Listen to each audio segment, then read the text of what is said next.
India ಮತ್ತು US ನಡುಕ trade deal ಆಗತ್ತನ್ನೋ ಕಾರಣದಿಂದ ಭಾರತದ ಶೇರ್ ಮಾರ್ಕೆಟ್ ಯಾವ ಥರ ಕುಸಿಯತೈತೆ ಅಂತ ನೀವು ನೋಡ್ಬೋದ. ಬಟ್ ವೀಕ್ಷಕರೇ, ಈಗ ಭಾರತದ ಮತ್ತು US ನಡುಕ ಟ್ರೇಡ್ ಡೀಲ್ ಆಗ್ಬೋದಂತ ಅನ್ಸತೈತಿ. ಅದ ಕಾರಣ ಇವತ್ತಿನ ಈ ವಿಡಿಯೋನಾಗ ಅದ್ರ ಬಗ್ಗೆನ ಡೀಟೇಲ್ ತಿಳ್ಕೊಳ್ಳೋಣ. ಮತ್ತೊಂದು ಏನಂತಂದ್ರೆ US ಅಫಿಷಿಯಲ್ಸ್ ಭಾರತಕ್ಕೆ ಬಂದಾರ, ಅವ್ರ ಮೀಟಿಂಗ್ನ ಏನೇನಾಗ್ತ ಅಂತ ಅದ್ರ ಬಗ್ಗೆ ಡೀಟೇಲ್ ಆಗಿ ತಿಳ್ಕೊಳ್ಳೋಣ. ಮತ್ತು ಲಾಸ್ಟ್ಗೆ ನಮ್ಮ ದೇಶದ ಪ್ರಧಾನಮಂತ್ರಿ ಆದ ನರೇಂದ್ರ ಮೋದಿ ಅವರ ಇಂಡಿಯಾ ಮತ್ತು US ಟ್ರೇಡ್ ಡೀಲ್ ಬಗ್ಗೆ ಏನು ಹೇಳಿದಾರಂತ ಅದ್ರ ಬಗ್ಗೆನೂ ಡೀಟೇಲ್ದಾಗ ತಿಳ್ಕೊಳ್ಳೋಣ. ಅದ ಕಾರಣ ಈ ವಿಡಿಯೋಗೆ ಲೈಕ್ ಮಾಡಿದ್ರೆ ಲೈಕ್ ಮಾಡ್ರಿ, ಈ ಚಾನಲ್ ಸಬ್ಸ್ಕ್ರೈಬ್ ಮಾಡಿದ್ರೆ ಸಬ್ಸ್ಕ್ರೈಬ್ ಮಾಡ್ರಿ. ನೋಡ್ರಿ ವೀಕ್ಷಕರೇ, ಡೊನಾಲ್ಡ್ ಟ್ರಂಪ್ ಅವರ ಜಗತ್ತದ ಎಲ್ಲಾ ದೇಶಗಳ ಮ್ಯಾಗ ರೆಸಿಪ್ರೋಕಲ್ ಟೆರಿಫ್ ಹಚ್ಚಿರ ಪ್ರೆಸಿಡೆಂಟ್ ಆಗನ. ಆಮ್ಯಾಗ ರೆಸಿಪ್ರೋಕಲ್ ಟೆರಿಫ್ ಅನ್ನ ತೆಗೆದ್ರೆ ಯಾಕಂದ್ರೆ ಅದರಿಂದ US ಭಾಳ ಲಾಸ್ ಆಗ್ತೈತೆ ಅಂತ ಅವ್ರಿಗೆ ಗುರ್ತಾತ. ಆದ್ರೂ ವೀಕ್ಷಕರೇ, ಅವ್ರ ಬೇರೆ ಬೇರೆ ದೇಶಗಳ ಮ್ಯಾಗ ಬೇರೆ ಬೇರೆ ಪರ್ಸೆಂಟೇಜ್ ಅಷ್ಟು ಟೆರಿಫ್ ಹಚ್ಚಿರ. ಅದೇ ತರ ಭಾರತ ಮ್ಯಾಗನು ವೀಕ್ಷಕರೇ ಫಸ್ಟ್ ಈಗ ಡೊನಾಲ್ಡ್ ಟ್ರಂಪ್ ಅವರು 25% ಟೆರಿಫ್ ಹಚ್ಚಿರ. ಆಮ್ಯಾಗ ಆಗಸ್ಟ್ 6, 2025 ಅಡಿಷನಲ್ 25% ಟೆರಿಫ್ ಹಚ್ಚಿರ. ಎದಕ್ಕೆ ಹಚ್ಚಾರ ಅಡಿಷನಲ್ 25% ಟೆರಿಫ್? ಡೊನಾಲ್ಡ್ ಟ್ರಂಪ್ ಅವರು ಕ್ವಶನ್ ಮಾಡೋಣ. ಡೊನಾಲ್ಡ್ ಟ್ರಂಪ್ ಅವ್ರು ಏನು ಆನ್ಸರ್ ಮಾಡ್ಯಾರ ಅಂತಂದ್ರೆ, ಭಾರತ ರಷ್ಯಾದಿಂದ ಆಯಿಲ್ ತಗೋತೈತಿ, ಅದ ಕಾರಣ ನಾ ಅಡಿಷನಲ್ 25% ಟೆರಿಫ್ ಹಚ್ಚೇನಂತ ಆನ್ಸರ್ ಕೊಟ್ರ. ಬಟ್ ವೀಕ್ಷಕರೇ, ಎಲ್ಲರೂ ಏನು ಅನ್ನತ್ತಾರ ಅಂತಂದ್ರೆ, ಭಾರತ ರಷ್ಯಾದಿಂದ ಆಯಿಲ್ ತಗೋತೈತೆ ಅನ್ನೋ ಕಾರಣ 25% ಅಡಿಷನಲ್ ಟೆರಿಫ್ ಹಚ್ಚಿಲ್ಲ. ಏನು ಭಾರತ ಮತ್ತು ಪಾಕಿಸ್ತಾನ ನಡುಕ ಯುದ್ಧ ಸ್ಟಾರ್ಟ್ ಆಗಿತ್ತು, ನಾವು ಏನು ಆಪರೇಷನ್ ಸಿಂಧೂರ್ ಅಂತ ವೀಕ್ಷಕರೇ ಸ್ಟಾರ್ಟ್ ಮಾಡಿದ್ದು, ಅದು 2-3 ದಿನ ಆಗನ ನಿಂತು ಬಿಡ್ತೀರಿ ಯುದ್ಧ. ಸೀಸ್ ಫೈರ್ ಅನೌನ್ಸ್ ಮಾಡಿರ. ಆ ಸೀಸ್ ಫೈರ್ ಅನೌನ್ಸ್ ಮಾಡೋ ಹಿಂದೆ ಡೊನಾಲ್ಡ್ ಟ್ರಂಪ್ ಅವ್ರನ್ನ ಕಾರಣ ಅಂತ ಡೊನಾಲ್ಡ್ ಟ್ರಂಪ್ ಅವ್ರು ಬಂದ ಮಾತಾಡಿರ. ಅವಾಗ ಭಾರತ ಏನು ಆನ್ಸರ್ ಕೊಟ್ಟಿತ್ತಂತಂದ್ರೆ, ಡೊನಾಲ್ಡ್ ಟ್ರಂಪ್ ಅವರ ಈ ಯುದ್ಧನ ನಿಲ್ಸಿಲ್ಲ, ನಾವೆರಡು ದೇಶಗಳ ಇಂಡಿಯಾ ಮತ್ತು ಪಾಕಿಸ್ತಾನ ಎರಡು ದೇಶಗಳ ಮಾತುಕತೆ ಮುಖಾಂತರ ನಿಲ್ಸಿದ್ದೇವೆ ಅಂತ ಭಾರತ ಹೇಳಿಕೆ ಕೊಟ್ಟಿತ್ತ. ಅದ ಕಾರಣ ಅದರಿಂದ ಡೊನಾಲ್ಡ್ ಟ್ರಂಪ್ ಅವ್ರಿಗೆ ಸ್ವಲ್ಪ ಅಪಮಾನ ಆದಂಗತ್ತ, ಅವ್ರದ್ದು ಈಗೋ ಹಟ್ ಆದಂಗತ್ತ.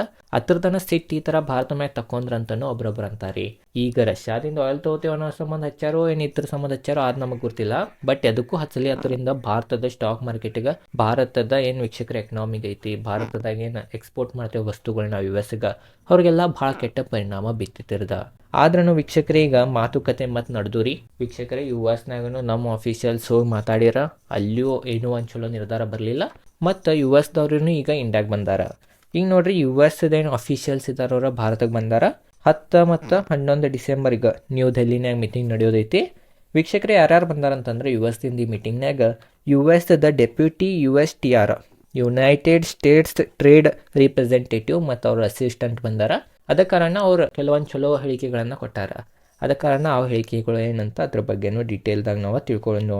ನೋಡ್ರಿ ವೀಕ್ಷಕರೇ, US-ದಿಂದ ಏನು ಇವ್ರು ಬಂದಾರ ಅಫಿಷಿಯಲ್ಸ್, ಅವ್ರು ಒಂದು ಹೇಳಿಕೆ ಕೊಟ್ಟರು, ಚಲೋ ಹೇಳಿಕೆ ಕೊಟ್ಟರು ಮೀಟಿಂಗ್ ಆಗೋಣ ಆ ಮೀಡಿಯಾ ಮುಂದೆ. ಅದು ಹೇಳಿಕೆ ಏನಿತ್ತಂತ ಅದ್ರ ಬಗ್ಗೆ ತಿಳ್ಕೊಳ್ಳೋಣ. ನೋಡ್ರಿ, ಭಾರತದ ಜೊತೆ ಮಾತುಕತೆ ಮಾಡೋದು, ಅದು ಟ್ರೇಡ್ ಡೀಲ್ ಬಗ್ಗೆ ಮಾತುಕತೆ ಮಾಡೋದು ಮೊದಲು ಭಾಳ ಡಿಫಿಕಲ್ಟ್ ಆಗ್ತಿತ್ತು ಅಂತ ಅವ್ರು ಫಸ್ಟ್ ಮೀಡಿಯಾ ಮುಂದೆ ಹೇಳಿಕೆ ಕೊಟ್ರ. ಬಟ್ ಆದ್ರೂ ಈಗ ಏನು ನಾವು ಇವತ್ತು ಮಾತಾಡಿದ್ದು 10 ಡಿಸೆಂಬರ್ಗೆ ನಾವು ಮಾತಾಡಿದ್ದು ಮೀಟಿಂಗ್ನಾಗ, ಆ ಮೀಟಿಂಗ್ನಾಗ ವೀಕ್ಷಕರೇ ಭಾಳ ಪಾಸಿಟಿವ್ ಮಾತುಗಳನ್ನು ಭಾರತದಿಂದ ಮಾತಾಡಿರ. ಅತ್ರ ಮೇನ್ ಹೇಳಿಕೆ ಏನು ಕೊಟ್ರ ಅಂತಂದ್ರೆ, best offer we ever received ಅಂತ ಹೇಳಿಕೆ ಕೊಟ್ರ. ನಾವು ಎಷ್ಟು ಟ್ರೇಡ್ ಡೀಲ್ ಬಗ್ಗೆ ಮಾತುಕತೆ ನಡೆಸಿದ್ದು ಭಾರತದ ಜೊತೆ, ಅವು ಯಾವ ಆಫರ್ಗಳು ಸೇರಲಿಲ್ಲ. ಬಟ್ ಅವತ್ತನ್ನ ಕಂಪೇರ್ ಮಾಡ್ರೆ ಈಗೇನು ಆಫರ್ ಕೊಟ್ಟಾರದ ಭಾಳ ಬೆಸ್ಟ್ ಡೀಲ್ ಕೊಟ್ಟಾರಂತ US-ದ ಅಫಿಷಿಯಲ್ಸನ್ನ ವೀಕ್ಷಕರೇ ಅವ್ರ ಬಾಯಿಂದ ಮೀಡಿಯಾ ಮುಂದೆ ಹೇಳಿರ. ಅದ ಕಾರಣ ಈ ಒಂದು ಹೇಳಿಕೆದಿಂದ ಈಗ ಟ್ರೇಡ್ ಡೀಲ್ ಆಗ್ಬೋದು, ಈಗ ಬೇಗನೆ ಟ್ರೇಡ್ ಡೀಲ್ ಆಗ್ಬೋದು ಅಂತ ಎಲ್ಲರೂ ಅನುಮಾನ ಪಡತ್ತಾರ. ಅದೇ ಥರ ವೀಕ್ಷಕರೇ ನನಗೂ ಅನ್ಸಾತೈತಿ. ಈಗ ಬರೀ ವೀಕ್ಷಕರೇ ಯಾವ ಥರ ಬೆಸ್ಟ್ ಡೀಲ್ ಇರ್ಬೋದ, ಏನು ರಿಪೋರ್ಟ್ಗಳಿಂದ ನ್ಯೂಸ್ಗಳು ಬರತ್ತವ ಅದ್ರ ಬಗ್ಗೆ ತಿಳ್ಕೊಳ್ಳೋ. ನೀವು ಖರೆ ಅದೇ ಥರ ಇರ್ತೈತೆ ಅಂತ ತಿಳ್ಕೊಬೇಡ್ರಿ, ಇದೊಂದು ಅನುಮಾನ. ನೋಡ್ರಿ ಯಾವ ಥರ ಇರ್ಬೋದು ಅಂತಂದ್ರೆ, ಮೇನ್ US-ದ ಉದ್ದೇಶ ಏನೈತೆ ಅಂತಂದ್ರೆ, ಈ ಟ್ರೇಡ್ ಡೀಲ್ ನಡಕ್ಕೆ ಏನು ಅಡಚಣೆ ಆಗತ್ತೈತೆ ಅಂತಂದ್ರೆ, ಏನು ಅಡ್ಡ ಬರತೈತೆ ಅಂತಂದ್ರೆ ವೀಕ್ಷಕರೇ, US-ದ ಅಗ್ರಿಕಲ್ಚರ್ ಗುಡ್ಸ್. US ಅನ್ನತೈತಿ ಇಂಡಿಯಾಗ ನಮ್ಮ ಅಗ್ರಿಕಲ್ಚರ್ ಗುಡ್ಸನ್ನು ನಾವು ಇಂಡಿಯಾಗ ಎಕ್ಸ್ಪೋರ್ಟ್ ಮಾಡೋರಂತ US ಅನ್ನತೈತಿ. ಅದಕ್ಕೆ ಭಾರತ ಒಪ್ಪುವಾತ. ಭಾರತ ಎದಕ್ಕೆ ಒಪ್ಪುವಾತ ಅಂತಂದ್ರೆ, US-ದ ಅಗ್ರಿಕಲ್ಚರ್ ಗುಡ್ಸ್ ಭಾರತಕ್ಕೆ ಬಂತಂದ್ರೆ ಭಾರತದ ಸಣ್ಣ ರೈತರಿಗೆ ಭಾಳ ಪ್ರಾಬ್ಲಮ್ ಆಗ್ಬೋದು. ಅವ್ರದ್ದು ಇನ್ಕಮ್ ಮೊದಲೇ ಈಗ ಕಡಿಮೆ ಐತಿ, ಮತ್ತೊಂದಿಷ್ಟು ಕಡಿಮೆ ಆಗ್ಬೋದು. ಅದ ಕಾರಣ ವೀಕ್ಷಕರೇ ಭಾರತ ಅವ್ರಿಗೆ ಅಲಾಡ್ ಮಾಡ್ವತ್ತ. ಬಟ್ ಈಗ ಏನು ಮಾಡ್ಬೋದು ಅನ್ನತ್ತಾರ ಅಂತಂದ್ರೆ, ನಮ್ಮ ದೇಶದ ಗೌರ್ಮೆಂಟ್ ಈಗ ಒಂದು ಉದಾಹರಣೆಯಲ್ಲೇ ತಿಳ್ಕೊಂಡ್ರಿ, ಈಗ ಸೋಯಾಬೀನ್ ಅದು USA ಭಾಳ ಪ್ರೊಡ್ಯೂಸ್ ಮಾಡ್ತೈತಿ, ಎಕ್ಸ್ಪೋರ್ಟ್ ಮಾಡ್ತೈತ್ರಿ ಸೋಯಾಬೀನ್ ಅದು ಬೆಳೆದ. ಅದ ಕಾರಣ ಒಂದು ಉದಾಹರಣೆ ಹಂಗೆ ನಾ ಒಂದು ರಫ್ ನಂಬರ್ ಹಿಡಿಯತ್ತೇನೆ, ಎಕ್ಸಾಕ್ಟ್ ನಂಬರ್ ಹಿಡಿವಲ್ನಿ. ಈಗ 10 ಟನ್ ವೀಕ್ಷಕರೇ ಭಾರತನಾಗ ಪ್ರತಿದಿನ ಸೋಯಾಬೀನ್ ಯೂಸ್ ಮಾಡ್ತಾರಂತ ತಿಳ್ಕೊರಿ. 10 ಟನ್ ಹಂಗೆ ಲೆಕ್ಕ ಹಿಡ್ದೇನಿ. ನಾ ಇಷ್ಟ ದೊಡ್ಡ ದೇಶನಾಗ 10 ಟನ್ ಏನೂ ಇಲ್ಲ, ಅದನ್ನು ವೀಕ್ಷಕರೇ ಲೆಕ್ಕ ಸರಳ ಆಗಲಿ ಅಂತ ನಾನು ನಿಮಗೆ ತಿಳಿಸೋದೇನಿ. ಈಗ 10 ಟನ್ ಏನು ಸೋಯಾಬೀನ್ ಐತಿ, ಅದ್ರಾಗ 9 ಟನ್ ಭಾರತದ್ರಿ. ಆಮೇಲೆ ಉಳಿದಿದ್ದೇನು 1 ಟನ್ ಐತಿ, ಅದು US-ದಿಂದ ಬಂದಿದ್ದ. ಈ ಥರ ವೀಕ್ಷಕರೇ ಹಾದಿ ಮಾಡಿ ಕೊಡ್ಬೋದು ಅಂತ ನಾತರ. ಈಗ US ಏನೇನು ಎಕ್ಸ್ಪೋರ್ಟ್ ಮಾಡ್ತೈತಿ ಅವ್ರ ಅಗ್ರಿಕಲ್ಚರ್ ಪ್ರಾಡಕ್ಟ್ ಮೇನ್ ಅಂತಂದ್ರೆ ಅದ್ರ ಬಗ್ಗೆ ತಿಳ್ಕೊಳ್ಳೋಣ. ಕಾರ್ನ್ ಮಾಡ್ತೈತಿ, ಸೋಯಾಬೀನ್ ಮಾಡ್ತೈತಿ, ಆ್ಯಪಲ್, ಮಿಲ್ಕ್, ಆಲ್ಮಂಡ್ ಇವೆಲ್ಲ ಎಕ್ಸ್ಪೋರ್ಟ್ ಮಾಡ್ತೈತಿ ರೀ. ಈಗ ಏನು ಮಾಡೋದು ಅಂತಂದ್ರೆ, ಈಗ ಆ್ಯಪಲ್ ಇಂಡಿಯಾಗ ವೀಕ್ಷಕರೇ ಬರ್ಬೇಕಂತಂದ್ರೆ US ಇದ್ದ 100 ಆ್ಯಪಲ್ ಇಂಡಿಯಾನಾಗ ವೀಕ್ಷಕರೇ ಸೇಲ್ ಆಗ್ತಾವ ಅಂತ ತಿಳ್ಕೊರಿ. ಅದ್ರಾಗ 90% ಆ್ಯಪಲ್ ಭಾರತದ್ದು ಇರುವ, 10% US ಇರೋದ. ಈ ಥರ ವೀಕ್ಷಕರೇ ಅವ್ರಿಗೂ ಹಾದಿ ಮಾಡ್ಕೊಡೋರ ಮತ್ತು ನಮ್ಮ ರೈತರಿಗೆ, ನಮ್ಮ ಜನರಿಗೂ ಹಾದಿ ಮಾಡ್ಕೊಡೋದ. ಈ ಥರ ನಡ್ಕಿನ ಹಾದಿ ನಮ್ಮ ಗೌರ್ಮೆಂಟ್ ಹಿಡಿಬೋದಂತ ಎಲ್ಲರೂ ಅನುಮಾನ ಹಚ್ಚತ್ತಾರ. ಆ ಥರ ಅಂತಂತಂದ್ರೆ USಗೂ ಲಾಭ ಆಗ್ತೈತೆ ಸ್ವಲ್ಪ, ಮತ್ತು ಭಾರತದ ಸಣ್ಣ ರೈತರಿಗೆ, ಭಾರತದ ಡೇರಿ ವೀಕ್ಷಕರ ಸೆಕ್ಟರ್ನ ಇರೋ ಕಂಪ್ನಿಗಳ್ಗೆ, ಡೇರಿ ಸೆಕ್ಟರ್ನ ಕೆಲಸ ಮಾಡೋ ಜನರಿಗೂ ಪೆಟ್ಟಾಗಿಲ್ಲ ಅಂತ ಎಲ್ಲರೂ ಅನ್ನತ್ತಾರ. ಅದ ಕಾರಣ ವೀಕ್ಷಕರು ಈ ಥರ ಟ್ರೇಡ್ ಡೀಲ್ ಆಗ್ಬೋದು ಅನ್ನತ್ತಾರ. ಆ ಥರ ಆತಂತಂದ್ರೆ ನಮ್ಮ ದೇಶದ ಎಕನಾಮಿಗೆ, ನಮ್ಮ ದೇಶದ ಸ್ಟಾಕ್ ಮಾರ್ಕೆಟ್ಗೆ ಮತ್ತು USದ ಎಕನಾಮಿ, US ಸ್ಟಾಕ್ ಮಾರ್ಕೆಟ್ಗೂ ಪಾಸಿಟಿವ್ ಅಂತಲೇ ಅನ್ಬೋದು. ನಮ್ಮ ದೇಶಕ್ಕೆ ಪಾಸಿಟಿವ್ ಯಾಕಂತಂದ್ರೆ ನಾವು ವೀಕ್ಷಕರೇ ಎಲ್ಲಕ್ಕಿಂತ ಹೆಚ್ಚು USಗೆ ಎಕ್ಸ್ಪೋರ್ಟ್ ಮಾಡ್ತೀವಿ. ಅದ್ರಾಗ್ರೆ ಮೇನ್ ನಾವು IT ಭಾಳ ಎಕ್ಸ್ಪೋರ್ಟ್ ಮಾಡ್ತೀವಿ. ಈಗೇನ್ರಿ ವೀಕ್ಷಕರೇ ಟೆರಿಫ್ ಭಾರತ ಮ್ಯಾಗ ಕಡಿಮೆ ಆತಂದ್ರೆ ಇದು ಒಂದು ಡೀಲ್ದಿಂದ ಅಂದ್ರೆ ಭಾರತದ ಎಲ್ಲ ಸೆಕ್ಟರ್ಗಳು ಪಾಸಿಟಿವ್, ಆ ಥರ ಮೇನ್ ಎಕ್ಸ್ಪೋರ್ಟ್ ಮಾಡೋ ಸೆಕ್ಟರ್ಗಳು ಪಾಸಿಟಿವ್ ಆಗ್ತೈತಿ. USಗೆ ಯಾವ ಥರ ಪಾಸಿಟಿವ್ ಆಗ್ತೈತೆ ಅಂತಂದ್ರೆ, ಏನು ವೀಕ್ಷಕರು US ಜನರಿದ್ದಾರೆ, ಇಂಡಿಯಾದನ್ನ ರೈಸ್ ಭಾಳ ಯೂಸ್ ಮಾಡ್ತಾರೆ, ಇಂಡಿಯಾದು ಅರ್ವಿಗಳು ಭಾಳ ಯೂಸ್ ಮಾಡ್ತಾರೆ. ಈಗ ಏನ್ರಿ ಇಂಡಿಯಾದ ಮ್ಯಾಗನ 50% ಟೆರಿಫ್ ಇತ್ತಂತಂದ್ರೆ ನಮ್ಮ ಎಲ್ಲ ವಸ್ತುಗಳು USನಾಗ ತುಟ್ಟಿ ಆಗ್ತಾವೆ. USನಾಗ ವಸ್ತುಗಳು ತುಟ್ಟಿ ಆದ್ರೆ USನಾಗ ಸಹಜವಾಗಿ ಇನ್ಫ್ಲೇಷನ್ ಹೆಚ್ಚಾಗ್ತೈತಿ. ಇನ್ಫ್ಲೇಷನ್ ಹೆಚ್ಚಾದ್ರೆ US ಸ್ಟಾಕ್ ಮಾರ್ಕೆಟ್ಗಾಗಲಿ, USದ ಎಕನಾಮಿಗಾಗಲಿ ಅದು ಪಾಸಿಟಿವ್ ಅನ್ನೋಕೆ ಬರಂಗಿಲ್ಲ. ಅದರ ಪರಿಣಾಮ ನಮಗೆ ನಿನ್ನೆ ವಿಡಿಯೋನಾಗ ನಾ ಹೇಳೀನಿ. ನಿನ್ನೇನು US ಫೆಡ್ದ ವೀಕ್ಷಕರೇ ನಾವು ವಿಡಿಯೋ ಹಾಕೀನಿ.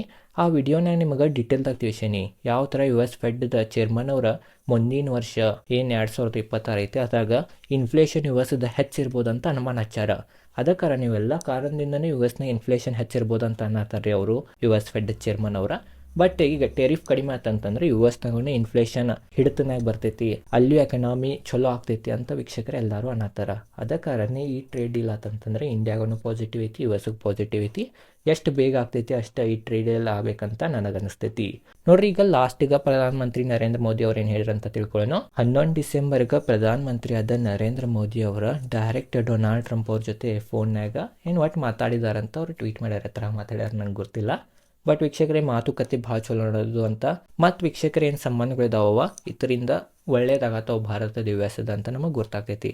ಆದ ಕಾರಣ ಪ್ರಧಾನಮಂತ್ರಿ ನರೇಂದ್ರ ಮೋದಿ ಅವ್ರು ಮೇನ್ ಏನು ತಿಳಿಸಿರಂತಂದ್ರೆ ಭಾಳ ಹೊತ್ತು ಮಾತಾಡಿರಂತ, ಹಲವಾರು ಎಲ್ಲದ್ರ ಬಗ್ಗೆ ಮಾತಾಡಿರಂತ. ಅದ ಕಾರಣ ಟ್ರೇಡ್ ಡೀಲ್ ಬಗ್ಗೆನೂ ಮಾತಾಡಿರ್ಬೋದು ಅಂತ ಒಂದು ಅನುಮಾನ. ಅದ ಕಾರಣ ವೀಕ್ಷಕರೇ ಬರ್ಬರ್ತ USದವ್ರ ಆಫೀಷಿಯಲ್ಸು ಭಾರತಕ್ಕೆ ಬರತ್ತಾರ. ನಮ್ಮ ದೇಶದ ಪ್ರಧಾನಮಂತ್ರಿ ಆದ ನರೇಂದ್ರ ಮೋದಿ ಅವರು US ಪ್ರೆಸಿಡೆಂಟ್ ಆದ ಡೊನಾಲ್ಡ್ ಟ್ರಂಪ್ ಅವ್ರಿಗೆ ಫೋನ್ ಹಚ್ಚಿ ಮಾತಾಡತ್ತಾರ. ಇವೆಲ್ಲ ನೋಡ್ರೆ ಮತ್ತು ಸಂಬಂಧಗಳು ಚಲೋ ಆಗತ್ತವ, ಟ್ರೇಡ್ ಡೀಲಿಗೆ ಬೇಗನೆ ಆಗ್ಬೋದಂತ ಇವೆಲ್ಲ ಡೇಟಾಲೇ ನಮಗೆ ಗುರ್ತಾಗ್ತೈತೆ ರೀ.